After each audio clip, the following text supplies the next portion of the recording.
Hey everybody, clearing. Okay, so this is going to be all on sacred sexuality. I had something crazy happen with my online booking.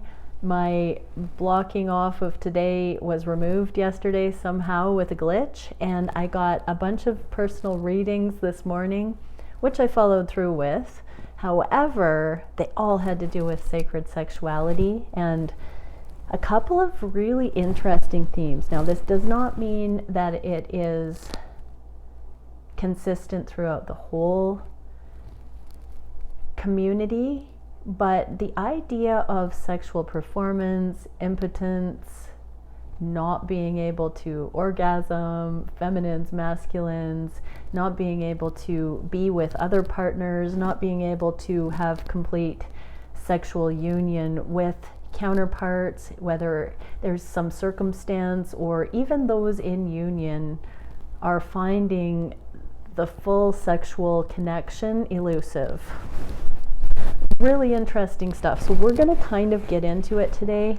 I wasn't expecting this, but we're going to. So the first deck I'm being asked to look at is the Mystical Shaman Oracle. I have no idea how this is going to relate to sacred sexuality, but let's have a look.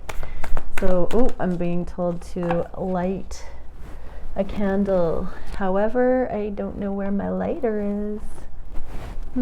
Okay.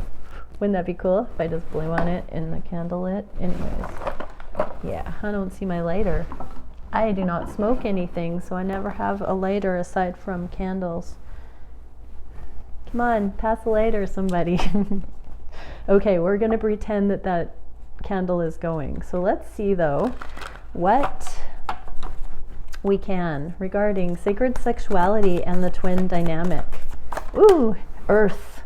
Interesting. It's a card of 17, number 17, Earth in the upright.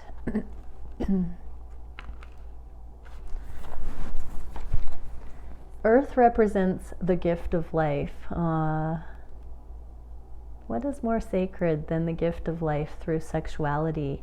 Now that can be projects and mission and children, but also we all came from this. We all came from source through the portal of sex. The symbol on this card refers to the body of the planet Earth, the human body, and nature herself. We're reminded by this symbol that all creatures are born of the earth, and human beings are the stewards of life on the planet. It refers to what we make of it, our health, wealth, security, grounding, solidity, and stability. It reminds us that the world of form is a gift from spirit and needs to be treated with respect. These are our sacred temples that we embody, that we share with another human being with sacred sexuality. The invitation.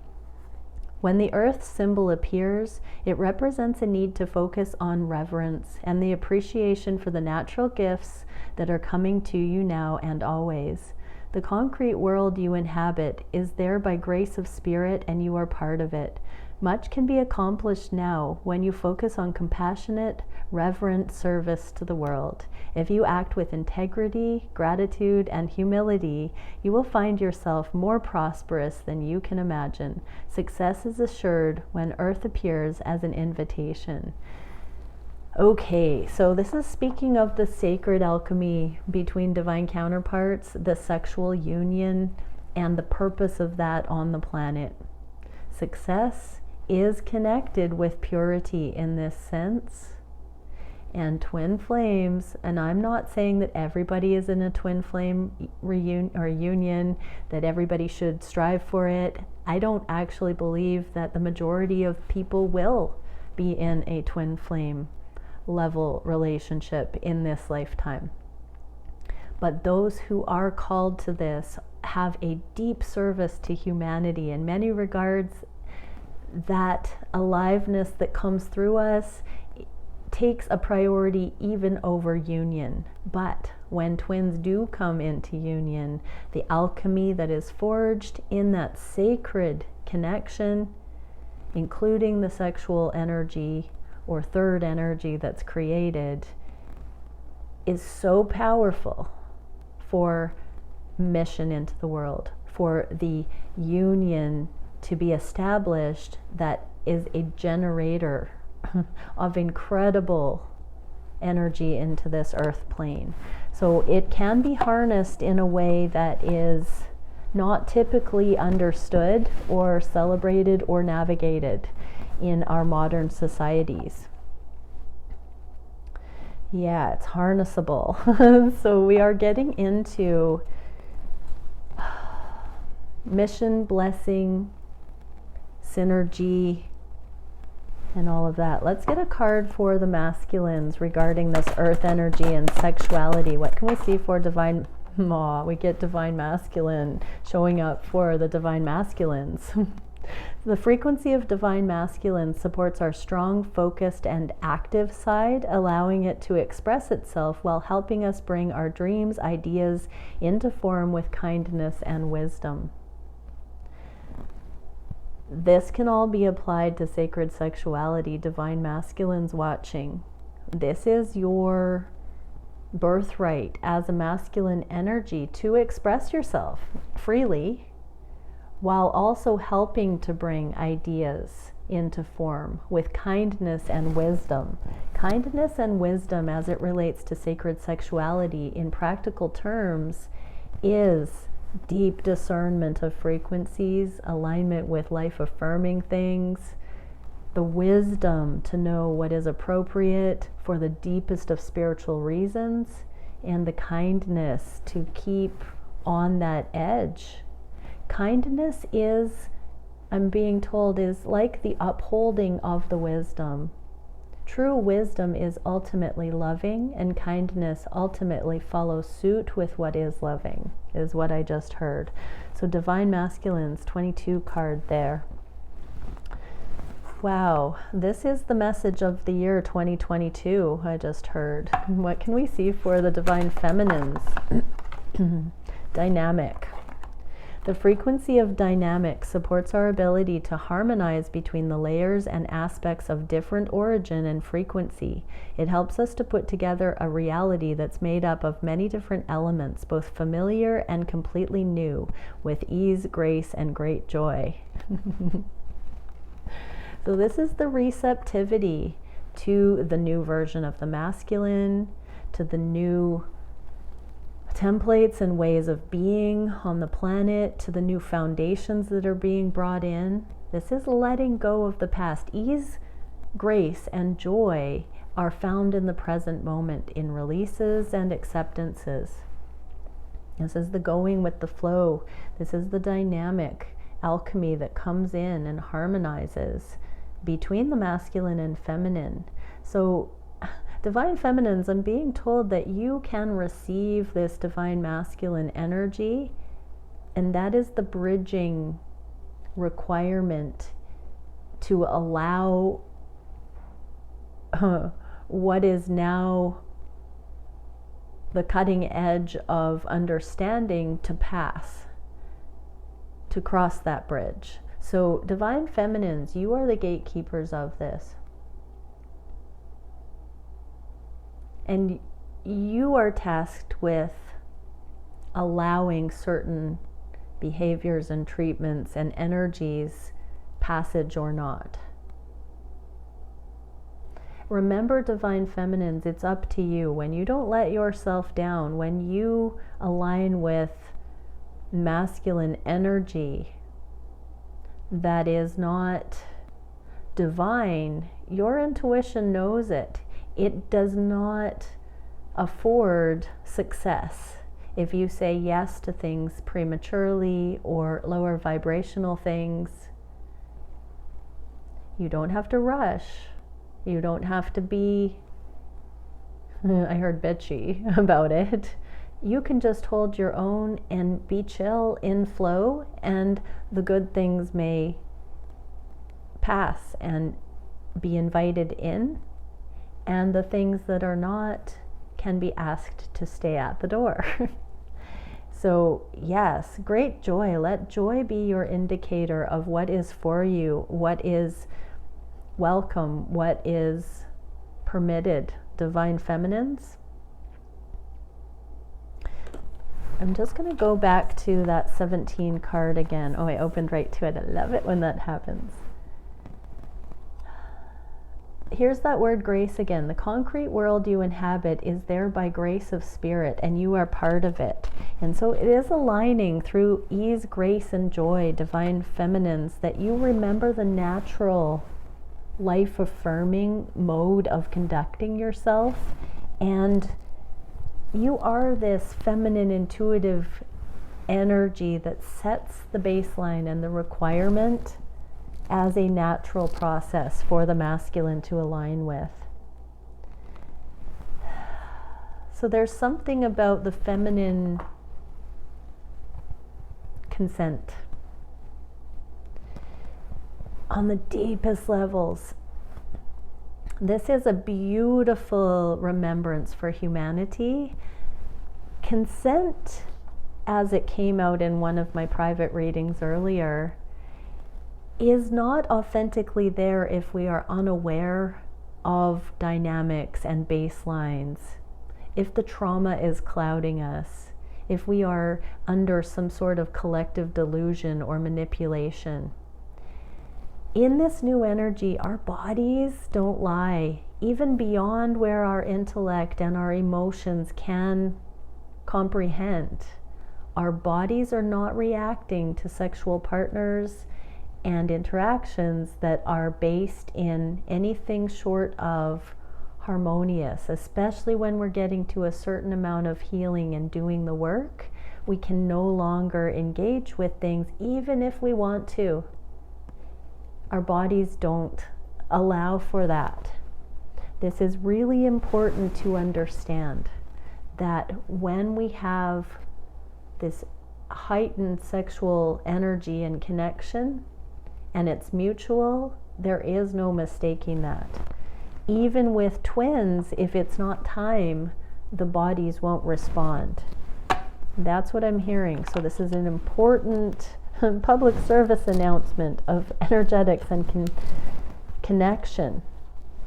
Our bodies are taking consent into consideration for us in these new energies. How beautiful. Okay, what can we see from the divine perspective? How are we to look at the sexual energies in the twin collective at this time? Now, I do recognize there are many who are learning through soulmates, through other lovers, in poly situations, in non-monogamous situations, in by default or intentionally third-party situations with other relationships involved. All of it right now is to show us this energy as we remove the sexual repression. We reclaim the sacral chakra. When we reclaim the sacral chakra, we have now access to the fine art, the ecstatic, the higher frequencies, the voice of the divine. The voice of the divine is the most ecstatic frequency that we can attune to. If our sacral chakra is damaged, numbed, handcuffed by the control paradigms, sexual abuse, objectification, ownership templates, all of that, we cannot remember the voice of the divine. And so as we heal the collective trauma of the sacral chakra, we are waking up and remembering the voice of the divine. We are becoming instruments for divine energy, divine wisdom, divine connection, and our bodies are responding in kind. This is so beautiful to witness and see.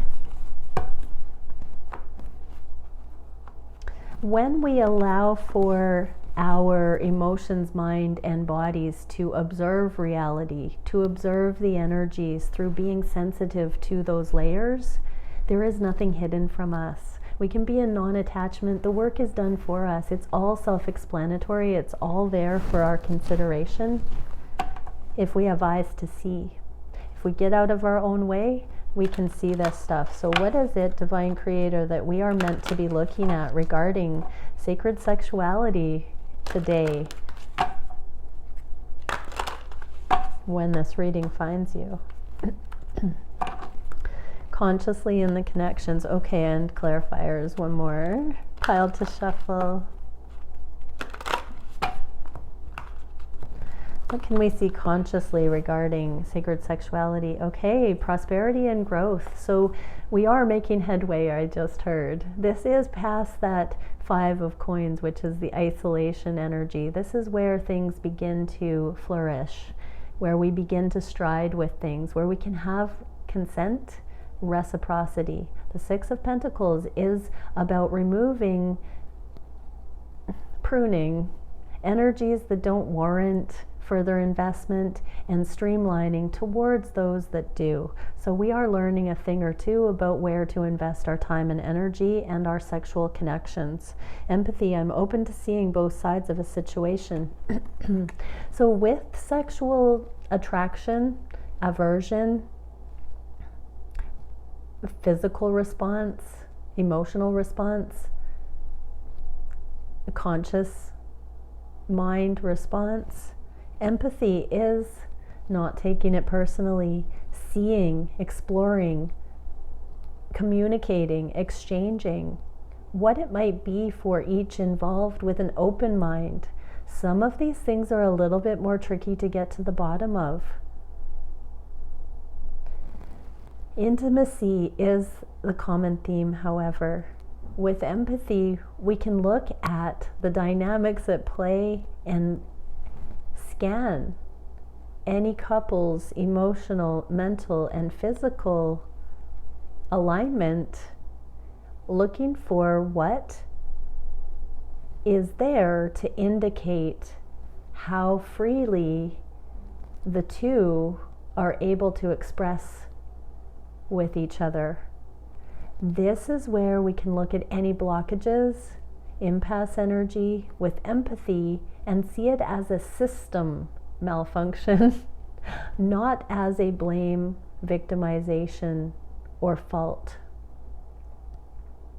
This is beautiful. True empathy allows for growth in the face of challenges this way, where there is mutual desire, but challenges arise.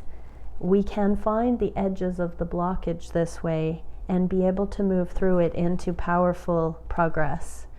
We also get passion, the soul. Exactly. We are reclaiming sexuality on an energetic, sacred soul level. It's no longer just a physical experience. We can no longer turn a blind eye.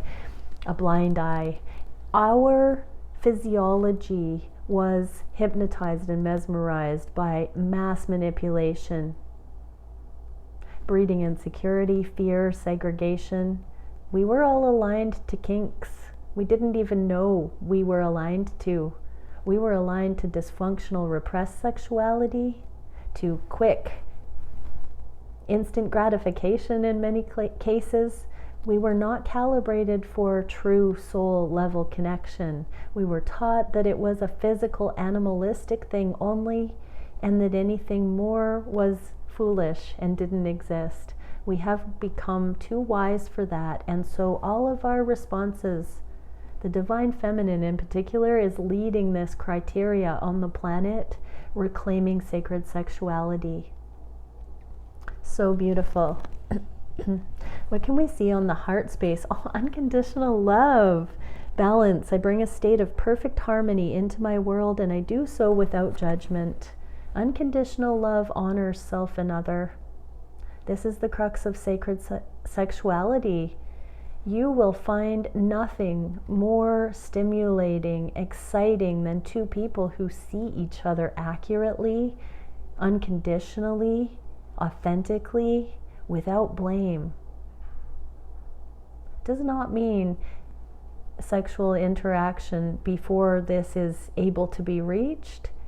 It may mean that if that is attempted, it won't be successful or it won't be fulfilling as it could be. This is talking about on the heart space. The heart must be in alignment and balanced. And there must be a complete consent because we understand the frequency of the person we're opening our body or entering into.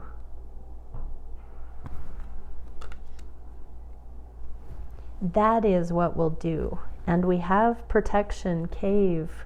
So our connections are being protected right now. For those who have done the work, sacred sexuality, there is this protection in the becoming until we reach this state on our heart space where these connections can be celebrated in balance. That is the new norm that we are seeking to establish energetically from the soul level. That is one of the twin flame missions coming in, is to recalibrate sexuality to the divine authentic templates, restore it to that aliveness, the sacred. Ugh, it's so good. What is the manifestation we're being asked to look at? Woo, the Tower and failure. I understand that a mistake is only an opportunity to learn. We are removing guilt and shame from sexuality, the repression, no holds barred. There is an incredible uprising of communication about the sexual arts, engaging in sexual liberation, not repressing things into, let's say, dungeons, but exploring dynamics, consent, power hierarchies, evolution, kinks.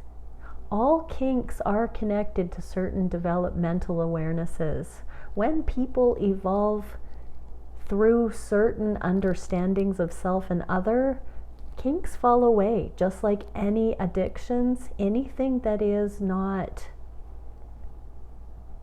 seated in progress and consciousness ceases to mesmerize us or draw our temptation. That was a big mouthful. Kinks can be fun, but when we understand some of the reasons we're subconsciously pulled to certain experiences, the mystique is taken off of it.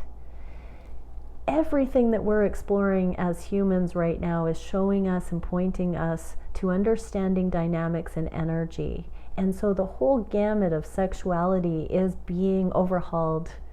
This is where the wisdom of sexual connection, sex workers, and even healing tents from ages old, high priestess energy, all the way to porn and online sexual communities and forums and conversations, all of it is being looked at by humanity with more safety, more understanding, more liberation, for the wisdom, for the growth that it offers. So it's not a failure. We are dredging out all of the atrocities in the deep, dark underbelly, but we're learning from it. As a human population, we are bringing it to the light. Everything must come up to the light and be deemed learning in order for us to say no and change it forevermore. Light, yes, coming up to the light. Exactly, the sun. How beautiful. So yes, we're made to manifest all manners of darkness and bring it to the light by understanding it. By exploring it, by at least being curious about the energetic contribution as to why something is a pattern, a pull, a draw. When we understand what draws us to certain things, we understand if it's healthy or not. And this forever changes the pull it has. The mystique, again, I'll say. What are the actions the twins are being asked to look at? Strength, humility. Here's that sun again. We're being asked to look at everything without an assumption that we know what it is and to drop into humility. We also get freedom. I possess the power and the free will to create my own happiness. Sexuality no longer holds a binding over the twins. I just heard. And we have the right to be sexually happy, engaged, loving, in free flow dynamics with open communication, empowered sexuality, freedom in it. Karmic situations often have templates of competition, lack, jealousy, insecurity, fear. We're bringing freedom to that by understanding connection, sexuality, so that we're not unhealed and unaware of how to connect with a partner in a way that is sufficient, that is fulfilling. We're reclaiming that. It's not the impossible. Monogamy is not out of reach. We can master ourselves so that we can be compatible with a perfect match. And we get speaking your word, voice. So these conversations about liberated sexuality within focused, monogamous connections, it can be reached. We don't need to fear that we won't find those holy grail connections. And talking about it, exploring the energetics, is how we're getting there. What is the biggest challenge regarding sacred sexuality? Autonomy, sovereignty, and we get the card of fear. I realize that I am testing my resolve to live in the energy of love. Healthy boundaries, autonomy, taking it or leaving it, unconditional love when we're good on our own.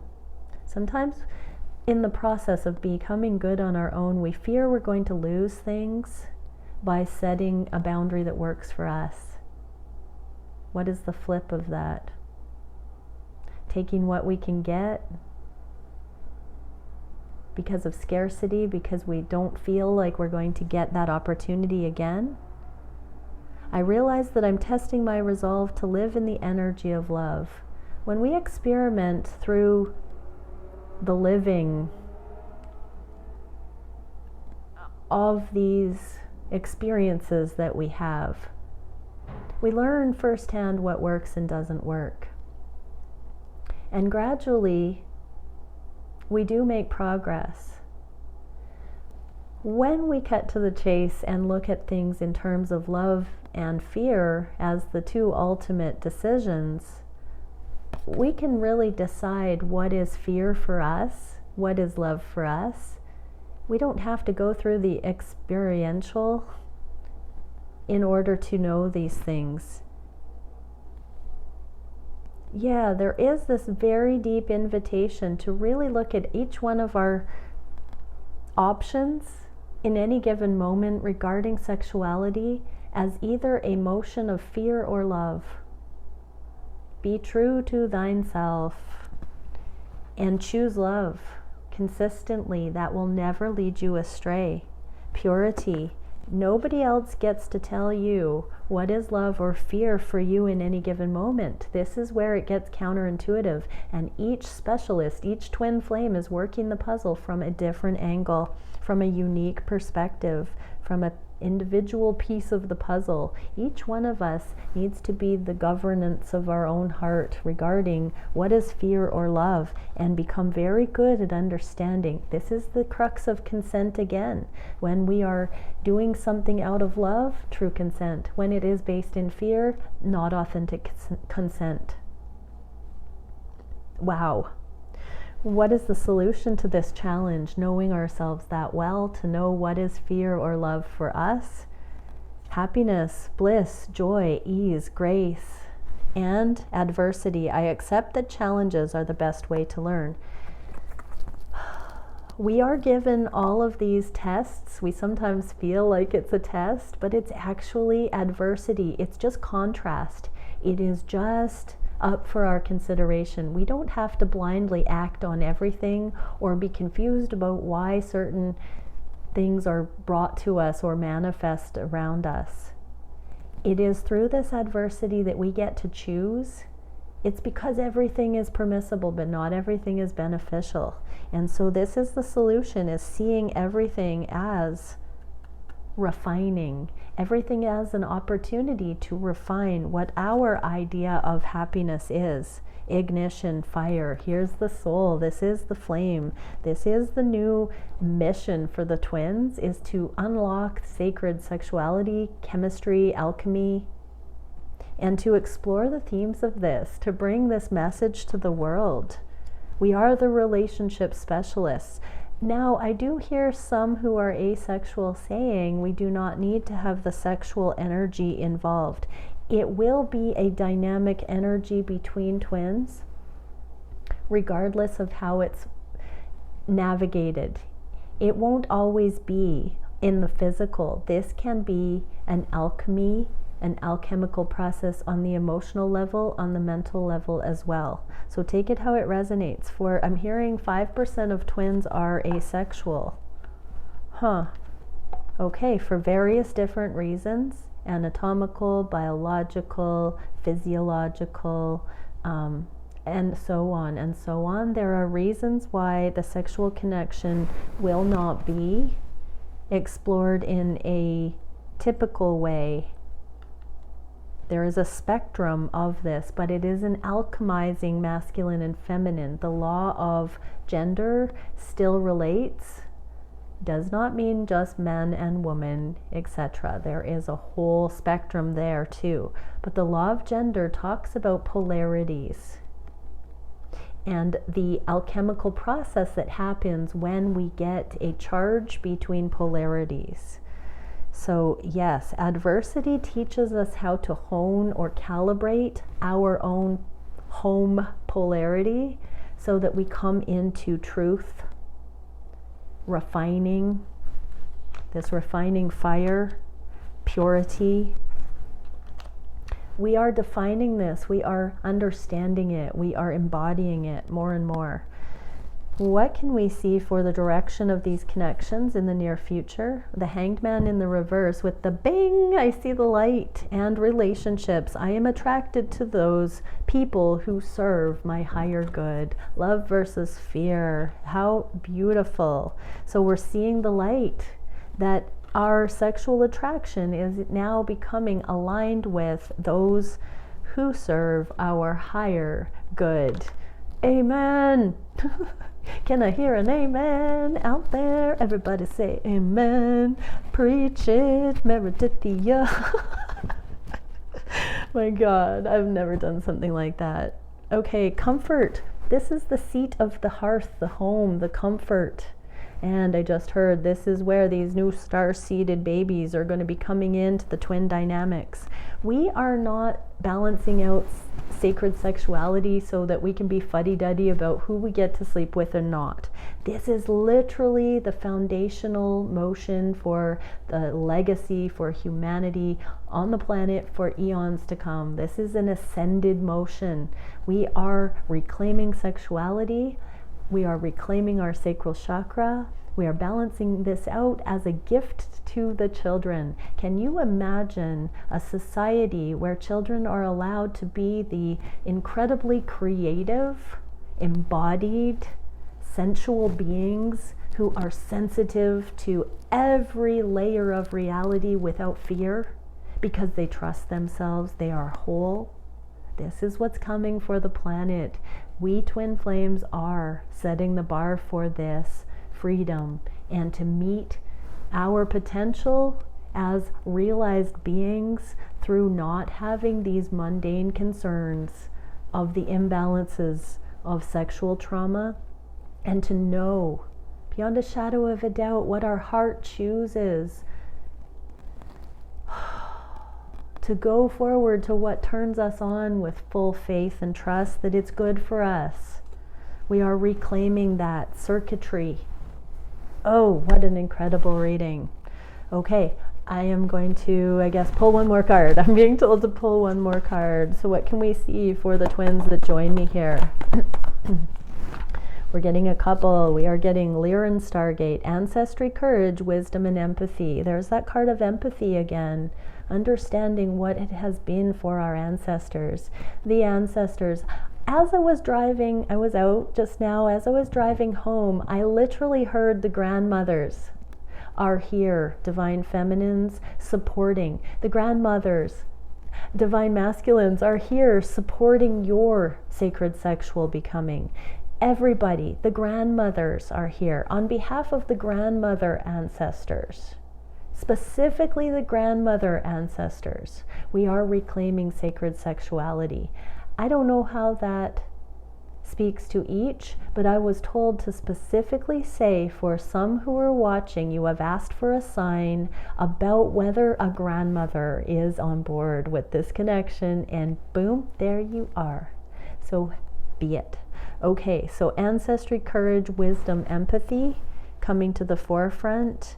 We are understanding without victimhood that energy is energy, and we are now aligning with the energy that is for our greater good. Chamber of imagination, whimsy, fantasy, and wonder. This is where we can trust ourselves to really get far out there and explore things in healthy, amazing, unlimited ways, because we can do no wrong. When we're in alignment, it's the sky's the limit, reach for the stars kind of stuff. And yes, seal of fulfilled transformation, alchemy, metamorphosis, karmic completion. I just heard that this is the 12th step of the new earth, that this level of purity regarding our sacred sexuality is one of the final steps in the ascension of the new earth grounding on the planet, because it is one of the most physical. It holds the greatest physicality. It has been the domain of the raw, raunchy, bestial physicality, that animal aspect of the human being that is so primal, so rudimentary within us. That is why this is a core refining process, and why it's one of the more lofty foundations of the new earth coming in. Why it has been such a precision act of consciousness, of soul remembrance. Bye for now.